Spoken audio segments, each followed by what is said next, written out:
감사하며 기도합니다.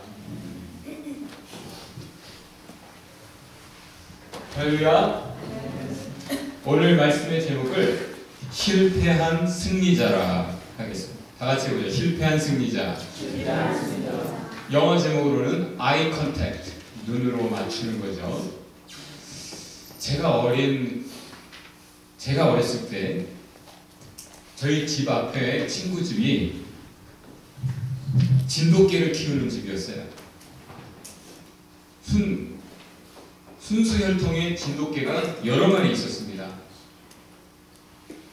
어렸을 때 개가 동네에 많았어요. 그래서 더러는 쫓아오면서 짖잖아요. 그러면 꼬마의 몸으로 개들이 막 시끄럽게 짖으면서 쫓아오면 되게 성가시기도 하고 또 달려들어서 물까봐 겁이 좀 났죠. 그때 그 진돗개 많은 그 집 친구가 저에게 살짝 귀띔을 해줬습니다.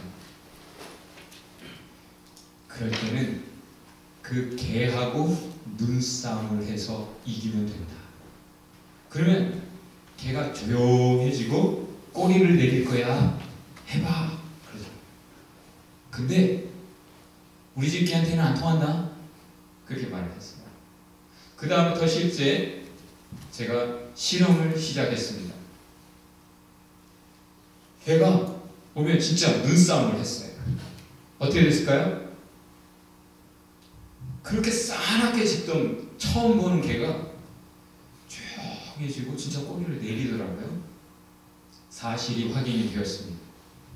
근데 그 친구 말대로 정말 어떤 개들은 혈통이 좋은지 몰라도 안 통하더군요. 지금부터 혹시 여러분이 눈싸움을 해보고자 하는 마음이 있을지 모르겠어요. 그런 분들에게 당부를 드립니다. 우선 묶여있는 개들에게 하십시오.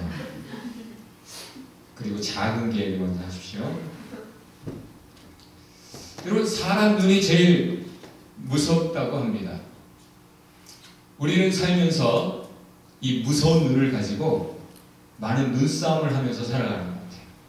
우리 서로의 눈을 한번 쳐다봅시다.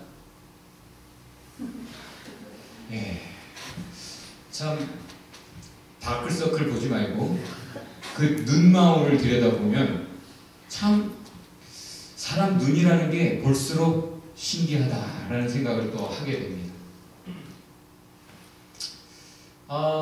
오늘 본문은 그렇게 사람들이 살아가는 모습 속에서 특별히 눈빛에 대해서 말을 해줍니다. 본문에 4가지 눈빛이 등장합니다. 예수를 잡아 죽이려고 하는 종교 지도자들의 눈빛, 베드로에게 너도 그 예수 편이지? 추궁하는 사람들의 눈빛, 아니에요 하는 베드로의 눈빛, 돌아서셔서 베드로를 응시하는 예수님의 눈빛, 이 4가지입니다. 첫 번째 누구의 눈빛이죠? 종교 지도자들의 눈빛인데 예수님을 사로잡아서 끌고 가는 인간의 모습입니다. 예수님 마음에 안 들어요. 죽이기로 이미 작정했습니다. 사람이요, 하나님 좀 도와주세요 할 때하고 에이씨 하나님 보고 다 필요 없어 할 때하고 눈빛이 다른 거예요. 사람은 할 수만 있으면 하나님조차 내 뜻대로 하고 싶어하는 모습을 가지고 있습니다. 지금 이 세대를 Me-centered generation, 나 중심의 세대다라고 말합니다. 과거 제가 어릴 때만 해도 나 중심으로 이렇게 이기적이지는 않았어요. 나 중심으로 이미 뜻이 서 있는 세대, 막으면 누구도 싫습니다. 그래서 내가 지금 게임 중독인데 게임 못하게 하면 부모도 밉고 죽이는 뉴스들을 우리가 보게 되죠.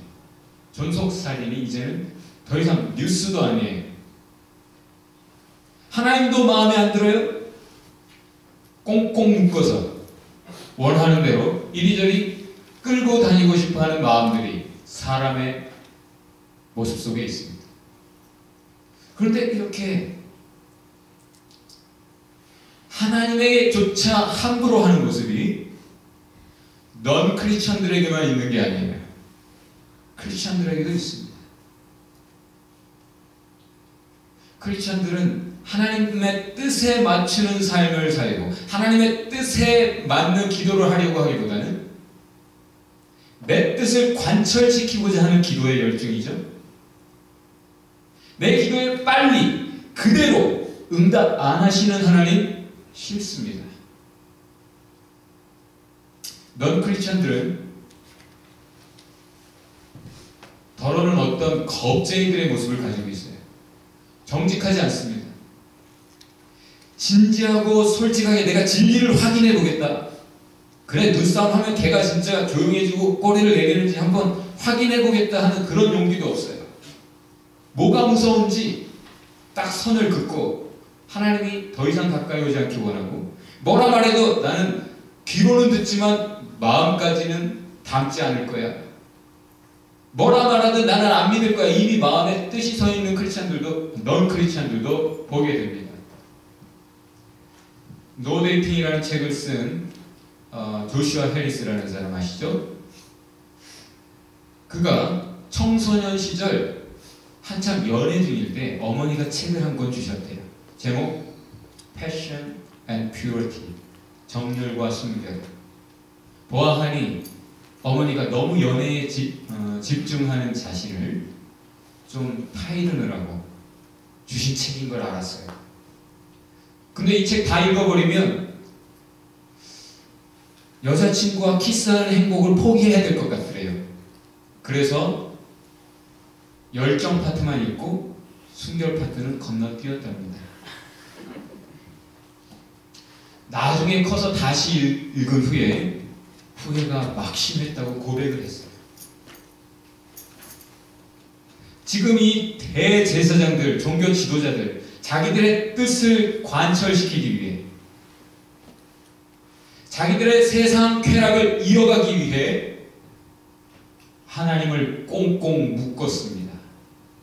그리고는 대제사장의 집으로 끌고 갑니다. 그곳은 어디입니까? 하나님의 진리와 사랑이 가득해야 되는 곳이에요. 그런데 이 밤에 아무도 모르게 속전속결로 그곳에서 지금 불법을 저지르고 있는 겁니다. It's illegal. 불법이에요. 그 일에 앞장서고 있는 자들이 누굽니까? 겟세마네 동산까지 그 어르신들이 행차했어요. 우리가 지난주 본문에서 읽었잖아요. 장로들, 대제사장들 다 같이 몰려왔습니다.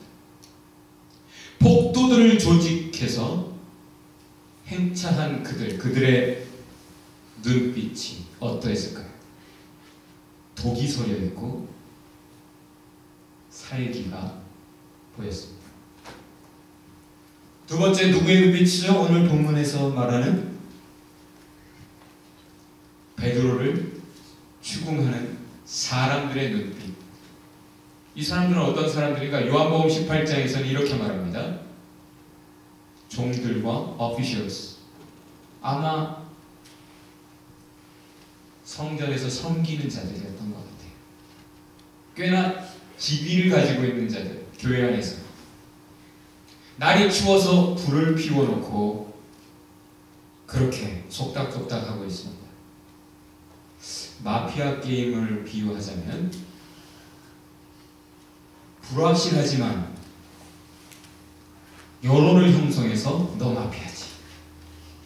의심스러운 눈초리를 보이는 그런 모습입니다. 나름 근거를 찾아서 들이댑니다. 베드로의 모습에서 색다른 어떤 것을 느꼈기 때문에 주의 깊게 주목하여 관찰하고 몇 마디 안 했지만 벌써 그 속에서 갈릴리 사투리를 발견했습니다. 그들이 세 번째는 누구의 눈빛이죠? 베드로의 눈빛입니다. 마피아를 비유하자면 마피아 맞거든요. 의심을 받았어요. 그리고 여론이 형성돼서 몰렸습니다. 이제 최후 변론하는 눈빛. 이 베드로가 멀찍이 따라갔다고 본문이 소개해주고 있습니다. 이제는 더 이상 예수님께 가까이 가면 안 될 것 같은 느낌. 그랬다가 큰일 날 것 같으니까 이제 좀 거리를 두는 제자의 모습, 크리스천의 모습이죠. 절망 속에서 두려움을 느낍니다. 사람이 두려워졌어요. 그렇지만 담대하게 적진 한가운데 들어가 앉아 있습니다. 아, 대단하죠? 왜 그랬는가? 마태복음에서는 결과를 보려고 했다고 말해주고 있어요. 예수를 그렇게 잡아가서 도대체 예수를 어떻게 하는가? 과연 저 하나님이신 예수가, 메시아가 저 사람들의 손에서 정말 결단이 나는가? 결과 보려고 거기까지 쫓아갔다라고 말해줍니다. 담대하게 가있지만 어느새 담대함은 사라져버렸습니다. 비겁한 거짓말장애가 되어버렸습니다. 호언장담했던 베드로, 왜 그렇게까지 거짓말을 했을까요? 요한복음 18장에서는 이렇게 힌트를 주고 있습니다. 예수를 잡아간 사람들이 예수에게 질문을 하는데, 너의 가르침이 무엇이냐와 더불어 너의 제자들에 대해서 말해봐. 한마디로 너희 몇 명이야? 네가 꼬신 사람들, 너 따라다니는 사람들 몇 명이야? 그렇게 제자들에 관해서 질문을 했다고 말해주고 있어요. 이런 내용들을 지금 베드로가 들었습니다. 제자들을 찾고 있는 이때에 예수님은 묵비권을 행사하고 계시고, 베드로가 제자로 발각이 되면 예수님 대신 베드로를 잡아다가 족칠 거예요. 한다면 하는 사람들, 죽이기로 작정하면 반드시 죽이는 그 살인자들, 그들이 베드로를 끝장낼 수 있는 상황입니다. 살려고 애쓰는 베드로의 모습, 인지상정이죠. 당장의 위기를 모면하기 위해 애쓰고 있습니다. 여기 베드로의 모습. 지금 이 순간 현실에 충실한 베드로는 기억이 없어요. 자기가 예수님, 제가 주와 함께 죽을지언정 주님을 부정하지 않겠습니다. 호언장담했다는 사실도 지금 기억나지 않습니다. 예수님이 네가 나로 오늘 다 굴기 전에 3번 부인할 거야 라고 미리 경고하셨던 사실조차 기억나지 않습니다. 그 모든 사실을 다 잊은 채 현실과 대립하고 있는 베드로의 모습. 네 번째, 누구의 눈빛입니까? 예수님의 눈빛입니다. 예수님께서 돌아서셔서 베드로를 응시하셨다라고 말하고 있습니다. 이건 누가복음에만 있는 기록이에요. 그 순간 예수님이 베드로를 바라보신 이유가 뭘까요? 결과를 보면 답이 나오죠? 결과가 어떻습니까? 예수님이 자신을 바라보는 순간, 예수님과 눈이 맞은 그 순간 베드로는 기억이 생생하게 살아났습니다. 정신이 바짝 들었어요. 자기가 지금 뭐하고 있는가 깨닫게 되었습니다. 예언이 성취됐다는 사실. 깨달은 베드로가 하는 일, 웁니다. 예수를 제대로 만난 사람들의 특징, 웁니다. 예수를 만나고 있는 사람들의 특징, 눈물입니다. 예수님과 눈을 맞추면 일어나는 일들, 그것은 진정한 깨달음이고 회개이고 눈물이에요. 그 결과 새로움이고 겸손해집니다. 호언장담했던 베드로가 겸손해졌고, 그리고 이제는 비켜! 하는 수제자의 모습이 아니라 다른 사람의 연약함, 부족함, 실패 앞에 이해심을 갖게 됩니다. 그리고 사랑하게 되는 거죠.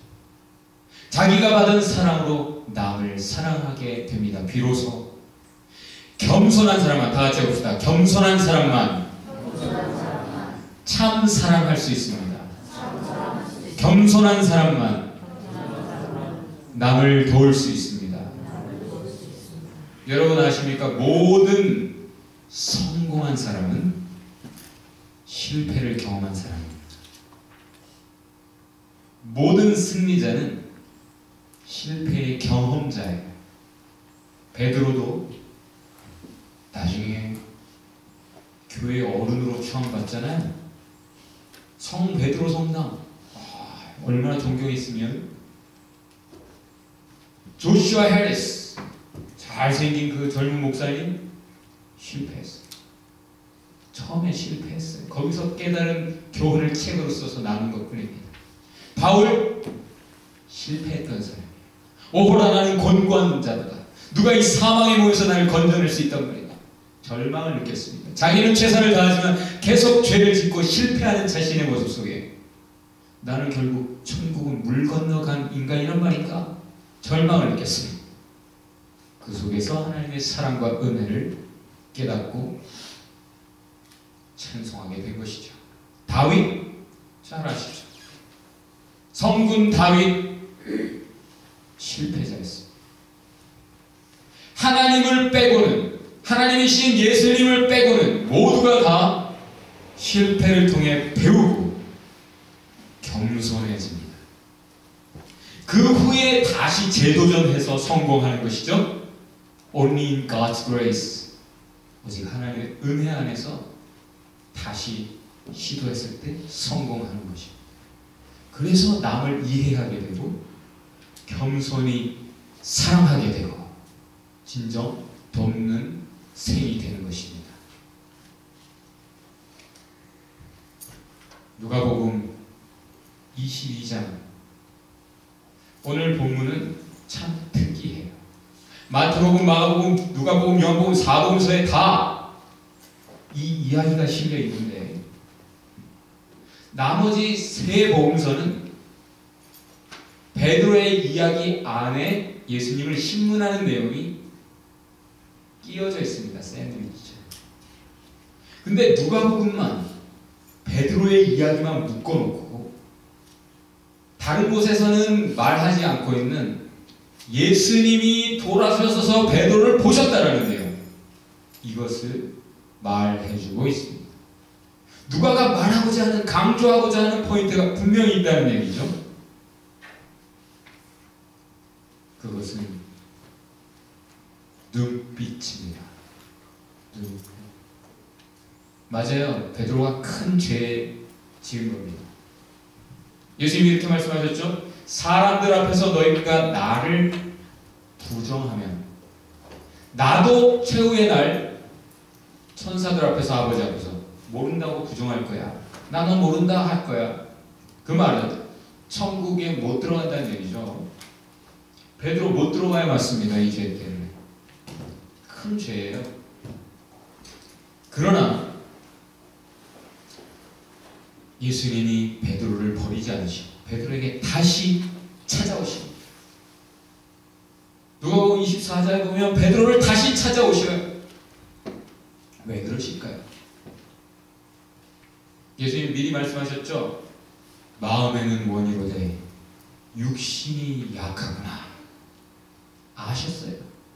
베드로가 주님, 제가 주와 함께 죽을 준비가 각오가 되어 있습니다. 제가 주님 얼마나 사랑하는지 아시잖아요. 전 목숨 건 인생이에요. 진정이란 거 아셨어요. 중심을 보시는 주님, 말이 아니라 중심, 마음 한가운데를 들여다보시는 주님, 진정이라는 걸 아셨지만 네가 막상 닥치게 되면 나를 3번이나 먹는다고 부인할 거야. 그것까지 아셨어요. 그런 경고를 들었음에도 불구하고 베드로가 막상 그 상황에서 막상 그 상황에 들어가고 보니까 정신이 없어요. 정신이. 그래서 실패했다는 걸 아십니다. 뭐라 하지 않으세요? 예수님께서 지금 어떤 처지입니까? 잡혀가서 신문받고 있는, 죄인 취급당하고 있는 아주 수동적인 모습이에요. 당하는 모습입니다. 그런데 예수님이 뒤를 돌아보셨다.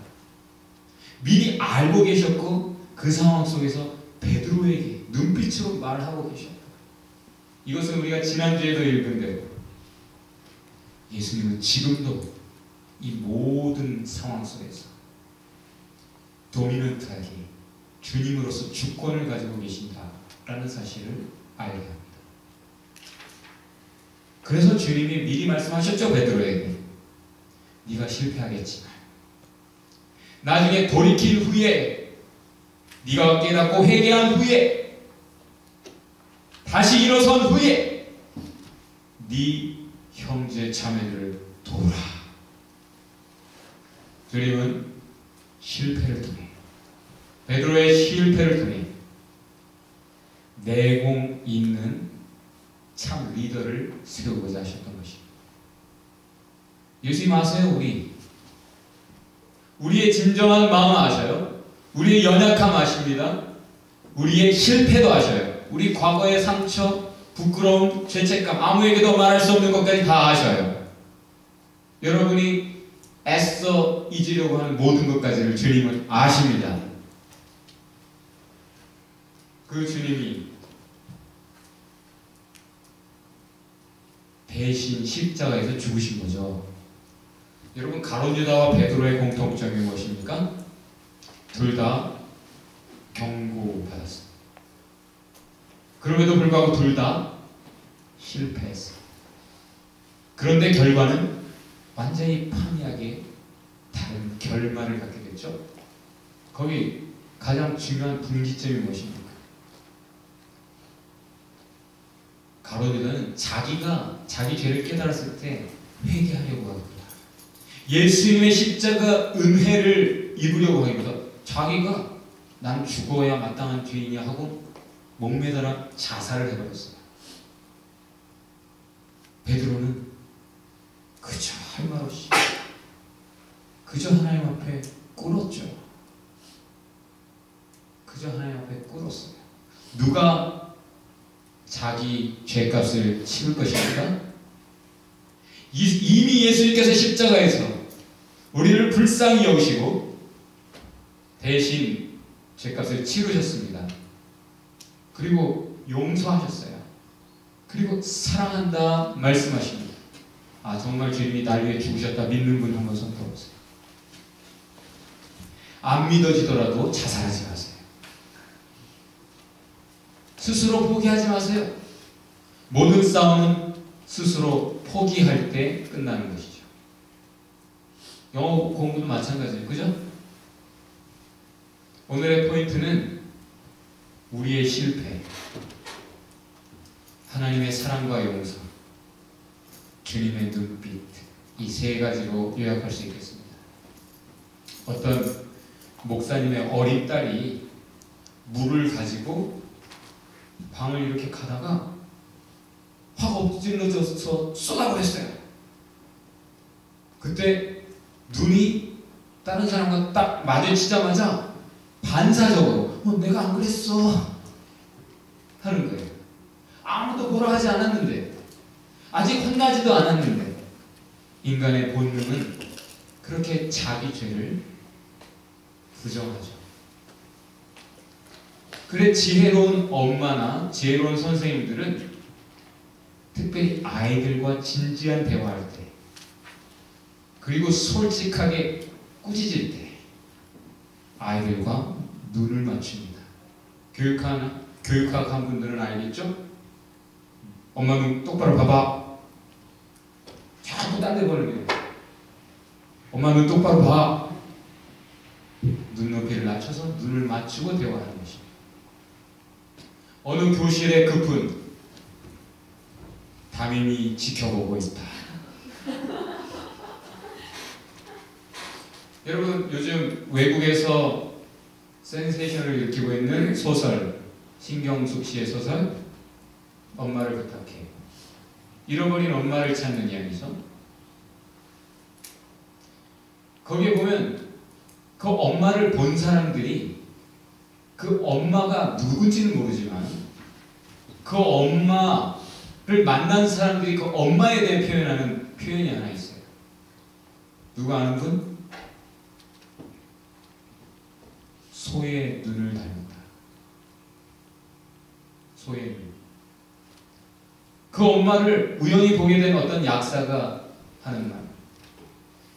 그 아줌마가 어떤 행색을 하고 있었든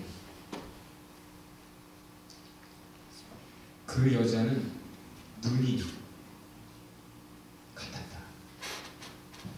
네가 말하는 그런 엄마, 그런 눈을 가지고 있었다.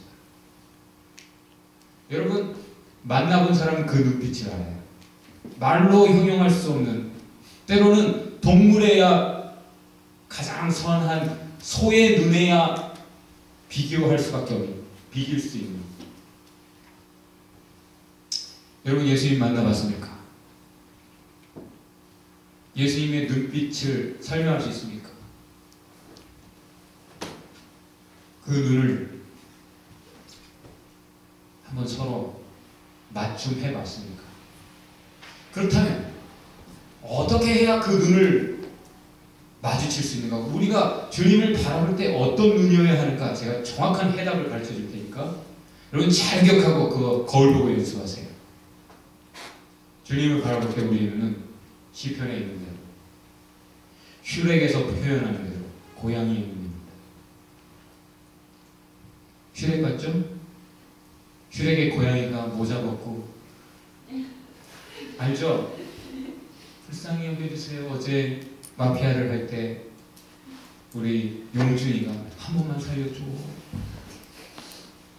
했던 그런 간절함, 나는 죄인이지만 한 번만 살려줘, 은혜와 긍휼을 바라는 그런 눈이 아니면 주님이 사랑으로 보셔도 그 사랑의 눈과 이게 맞아지지가 않아요. 은혜를 못 받는 이유가 우리가 죄인이라는 걸 잊고 우리가 보고 싶은 대로, 우리 생각대로, 우리 감정대로 주님을 응시하기 때문인 것 같아요. 성경은 우리가 죄인이라고 말하고 오직 주의 은혜 긍휼이 아니면 안 된다 말하고 십자가 아니라면 살 길이 없다라고 말하는데 자기 스스로 죄값을 치르겠다고 난리치고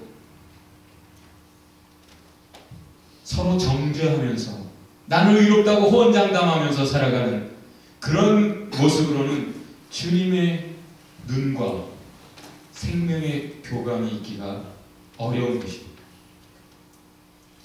일본에 어떤 대장군이 길을 가고 있어요. 장군의 행차니까 다 물러서고 고개를 숙여 조아리고 감히 장군을 고개를 들어 쳐다보는 사람도 없어요. 그런데 어느 다리를 지나가는데 저 밑에 거지 하나가 앉아 있습니다. 근데 이 거지가 대담하게 장군을 뚫어져라 응시하는 거예요. 예사롭지 않은 눈빛.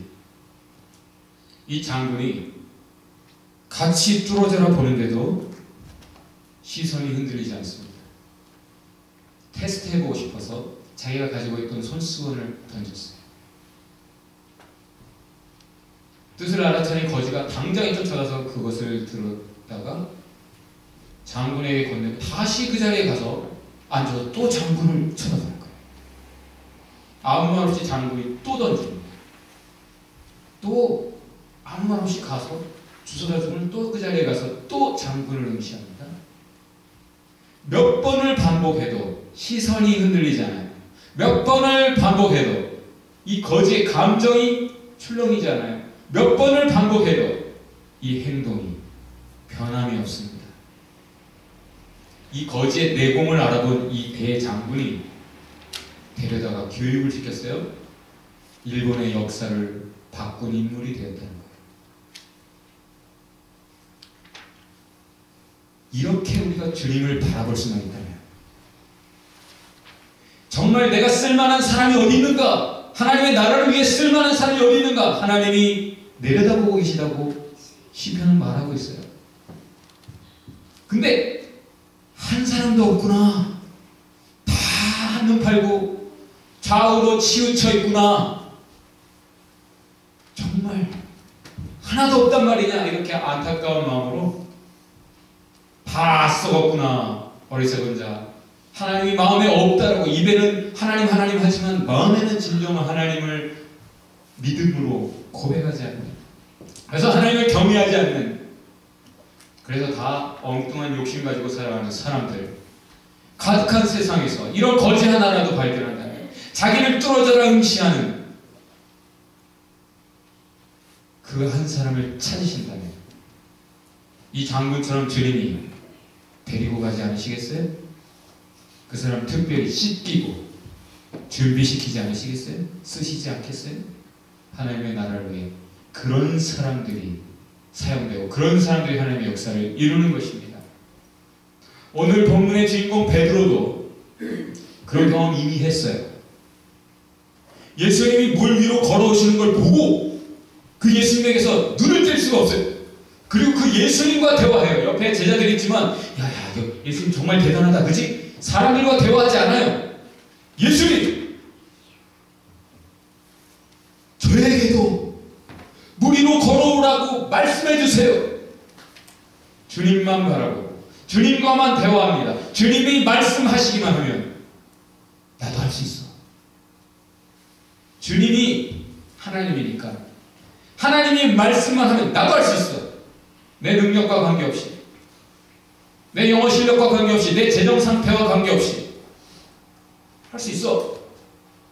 그렇게 믿었기 때문에 예수님께 그렇게 요청했어요. 예수님만 바라볼 때, 예수님의 말씀만 믿었을 때 베드로는 물 위를 예수님처럼 걸을 수 있었어요. 그랬던 그가 예수님의 시선에서 다른 쪽으로 시선이 돌아가고, 예수님의 말씀, 자기에게 주셨던 말씀 잊혀져가고, 지금 예수님을 향해 가고 있다는 사실도 망각하지. 지금 내가 예수님 말씀 때문에 시작한 걸음이라는 것, 그런 걸음을 걷고 있음에도 불구하고 그가 파도를 보고 바람을 보면서 빠져들어갑니다. 예수님보다 현실이 눈에 보여요. 예수님보다 은행장고가 눈에 보여요. 예수님보다 문제가 눈에 들어옵니다. 그러니까 두려움이 베드로를 사로잡았어요. 그리고는 빠져들어갑니다. 자기가 능히 밟고 지나가던 그 물에 빠져 들어가는 거예요. 여러분, 누가 자신할 수 있습니까? 말보다 행동이 앞서는 대장부 베드로도 실패했어요. 내가 베드로보다 낫다라고 자신할 수 있는 분 있어요? 호언장담했던 베드로, 그것이 진정이었던 베드로, 그러나 실패했던 베드로. 답은 어디 있습니까? 실패하지 않을 수 있어요. 그 답이 무엇입니까? 그것은 우리의 시선에 달려 있습니다. 예수님과 말씀만 놓치지 않을 수 있다면, 평생 그럴 수만 있다면, 아니 유학기간 내내 그럴 수만 있다면, 아니 하루 내내 그럴 수만 있다면, 아니 예배 시간 내내라도 그럴 수만 있다면, 지금 이 시간 하나님의 눈과 우리의 눈이 눈맞춤, 아이 컨택트가 이루어지면서 베드로에게 일어났던 깨달음, 베드로에게 일어났던 회개, 베드로에게 있었던 새로움, 베드로에게 있었던 겸손, 베드로에게 있었던 사랑, 남 돕는 하나님의 도구된 새로운 생이 저와 여러분에게서도 시작될 것입니다. 그렇게 하는 일에 실패한다. 우리의 시선이 주님을 바라보고 우리의 시선이 주님의 말씀만 바라보는 그 일에 실패한다면 어떻게 됩니까? 오늘의 베드로처럼 예수님을 버리게 됩니다. 말로만 버리는 게 아니에요. 저와 여러분의 행동, 라이프스타일, 믿음을, 진리를, 하나님의 뜻을 버리고 살아가는 사람들이 가득한 세상입니다. 우리가 그런 실패자, 상황의 짓눌림, 현실의 문제, 각종 세상의 거짓말들에 그렇게 사로잡혀서 실패하는 인생들, 우리의 모습이죠.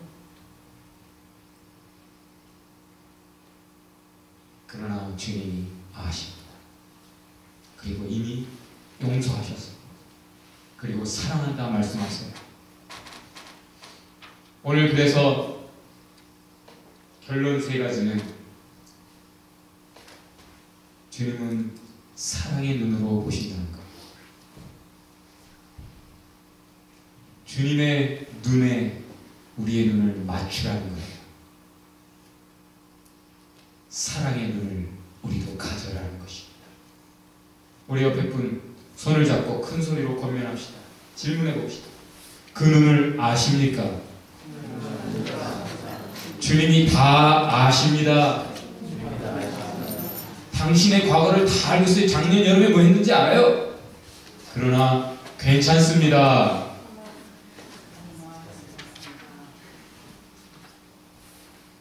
옆에 분 손을 잡고 다 같이 결단합시다.